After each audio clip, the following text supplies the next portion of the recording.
O ministro Alexandre de Moraes, ao que tudo indica, achou que tinha criado o esconderijo perfeito para esconder seu dinheiro, uma holding familiar disfarçada de Instituto de Estudos Jurídicos.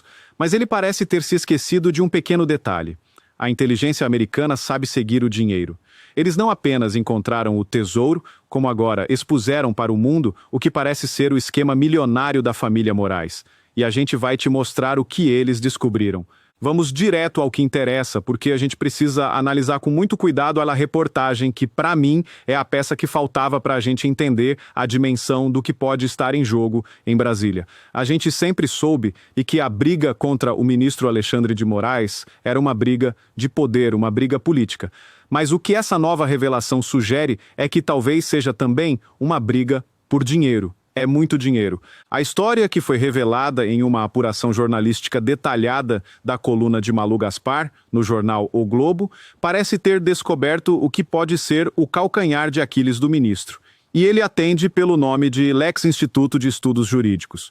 Um nome bonito, imponente, que passa uma imagem de seriedade, de academia. Mas quando a gente olha para o que esse instituto realmente possui, a gente não encontra uma grande biblioteca ou salas de aula. A gente encontra um portfólio de imóveis de dar inveja a qualquer investidor. Segundo a reportagem, que foi atrás dos registros públicos, o instituto é dono de 11 imóveis declarados, que juntos somam um valor de mais de 12 milhões e 400 mil reais. E quem controla essa organização? Hoje, a esposa do ministro, a advogada Viviane Barcy de Moraes e os seus 3 filhos. Mas a gente precisa lembrar que o Instituto foi fundado lá no ano 2000 pelo próprio Alexandre de Moraes. E que imóveis são esses que compõem esse suposto tesouro escondido? A lista é de cair o queixo. Inclui a própria casa onde o ministro mora com a sua família, em um dos bairros mais caros e luxuosos de São Paulo, o Jardim Europa. Inclui a sede do escritório de advocacia de sua esposa, o Barcy de Moraes Advogados. Inclui não um, mas 2 apartamentos de cobertura em Campos do Jordão, um refúgio da elite paulista, cada um comprado por 4 milhões de reais. Incluía, até pouco tempo atrás, um apartamento gigantesco no Guarujá, com direito à vaga para barcos. E ainda há vários outros terrenos e propriedades em São Roque e em outras cidades. Até aí, a gente poderia pensar que é apenas uma família rica com um patrimônio grande. Mas a questão que realmente levanta a sobrancelha, a pergunta que não quer calar, é: por que usar um Instituto de Estudos Jurídicos para ser o dono de tudo isso? Por que um homem público, um ministro da mais alta corte do país, escolheria uma estrutura tão pouco transparente para administrar os bens de sua família, incluindo a casa onde ele mesmo vive? Existem, claro, explicações técnicas para isso. Advogados podem dizer que é uma forma de planejamento sucessório, de facilitar a herança, de pagar menos impostos. E pode até ser, mas para um homem que ocupa uma posição de tanto poder, que decide o destino de milhões de brasileiros e que exige transparência dos outros, essa escolha, para mim, soa muito estranha. A vida de um ministro do Supremo, especialmente a sua vida financeira, deveria ser um livro aberto, para que não reste a menor sombra de dúvida sobre a sua integridade. E, sinceramente, colocar a casa onde você mora no nome de um instituto de fachada, que parece não ter nenhuma atividade real, não parece ser o caminho da máxima transparência. E quando eu digo fachada, não estou sendo leviano. A própria reportagem da Veja apurou que o Lex Instituto não tem registro público de cursos ou de outras atividades jurídicas. A sua página no Instagram, que foi criada quando o Moraes já estava no Supremo, não é atualizada desde 2017 e só publicou memes e um único conteúdo de direito. Que instituto de estudos jurídicos é esse, que não estuda, não publica, não ensina, mas que é dono de uma fortuna em imóveis? A pergunta se responde sozinha. Ao que tudo indica, e essa é a conclusão a que as autoridades americanas também parecem ter chegado, o instituto funciona como uma holding de fachada para a ocultação de patrimônio milionário. E é aqui que a história se conecta com a crise internacional, né? O ministro Alexandre de Moraes foi sancionado pela Lei Magnitsky. E o que essa lei faz? Ela permite que o governo americano congele os bens de pessoas que violam direitos humanos. E os americanos, a gente sabe, são os melhores do mundo em uma coisa: seguir o dinheiro.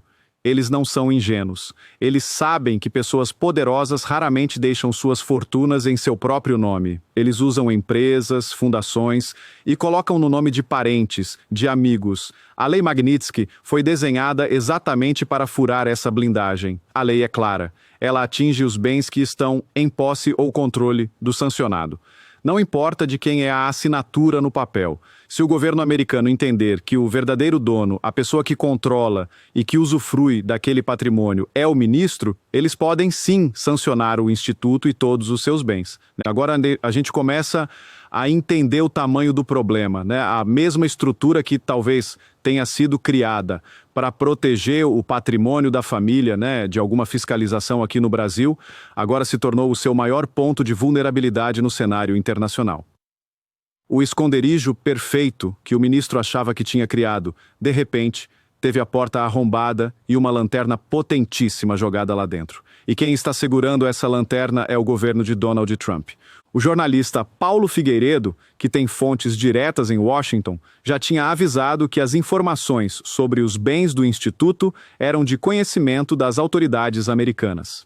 E a reportagem da Malu Gaspar parece ter sido a confirmação pública disso. A sensação que fica é a de que os americanos descobriram o mapa do tesouro e, em um movimento estratégico, vazaram para a maior jornalista investigativa do Grupo Globo, para que a notícia explodisse aqui dentro, causando o máximo de estrago na imagem do ministro. Para mim, o que essa história toda revela é a arrogância de quem se achava esperto demais, de quem subestimou a capacidade de investigação do outro lado.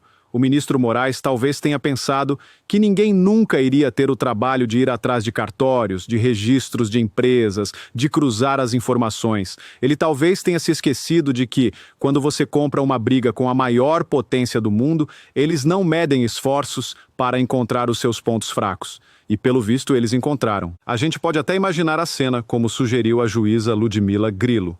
O ministro Alexandre de Moraes, em seu gabinete, depois de um dia de trabalho defendendo a democracia, abre o jornal e vê a matéria estampada com o nome do seu instituto secreto, com a lista de seus imóveis, com a foto de sua casa. O esconderijo, que ele passou anos construindo, de repente, foi exposto para o mundo. A sensação de ter sido pego, de ter sido desmascarado, deve ter sido terrível. O que eu acho que vai acontecer a partir de agora? Eu acho que a pressão sobre o ministro Moraes vai se tornar insuportável. A descoberta desse tesouro secreto dá aos seus críticos, tanto no Brasil quanto no exterior, uma nova e poderosa linha de ataque. Não se trata mais apenas de suas decisões na corte. Trata-se agora de seu patrimônio, de sua vida pessoal, da origem de sua riqueza. E essa é uma discussão que nenhum juiz gosta de ter. A Lei Magnitsky, nesse contexto, se torna uma arma de pressão psicológica devastadora. O ministro agora deve acordar todos os dias pensando: será que hoje eles vão bloquear o meu instituto? Será que hoje eu vou perder a minha casa? É uma espada pendurada sobre a sua cabeça e sobre a cabeça de sua família que foi colocada como a controladora formal do patrimônio. Ele, na sua tentativa de proteger os seus, pode ter acabado colocando-os na linha de frente da batalha. Para mim, o que fica de lição é que a verdade, por mais que a gente tente escondê-la atrás de CNPJs, uma hora encontra um jeito de aparecer. A briga contra o Alexandre de Moraes, que a gente achava que era só sobre política, agora a gente descobre que também é sobre dinheiro. E no jogo do poder, quando o dinheiro entra na equação, as coisas tendem a ficar muito mais sérias. Essa história toda é um verdadeiro escândalo e nos deixa cheios de perguntas. E agora eu quero saber a sua opinião. Você também acha que um ministro do Supremo deveria ter uma vida financeira mais transparente? Você acredita que o governo americano vai descobrir mais coisas sobre o Xandão e sua família?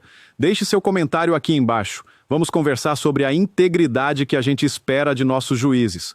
Se esta análise te ajudou a entender a profundidade do que está em jogo, deixa o seu like e compartilha este vídeo. O Brasil inteiro precisa saber dessa história. E se você ainda não faz parte do Orgulho Soberano, agora é a hora. Inscreva-se no canal e ative o sininho, porque a gente não vai parar de cobrar transparência de quem está no poder. Um grande abraço.